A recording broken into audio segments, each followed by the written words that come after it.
કદાચ મારી બારે લાવું છે દાડો તમને બરાબર ને જો કદાચ હાથ સગડે ના લેવડાવું તો ચાકુના ભગવાનની માટે ઉભા લે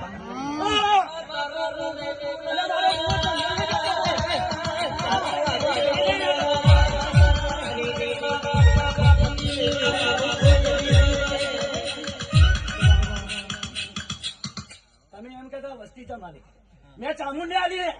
અને જો કદાચ આલું તો ગોળી ના કરું તો માતા મળી જાઉં કેવડા માતા નડી તો મંજરના બરોબર માતા બોલી એટલે હું ભાગોર માં ખપ્પર લઈને બેઠનારી માતા મારા ખપ્પર માં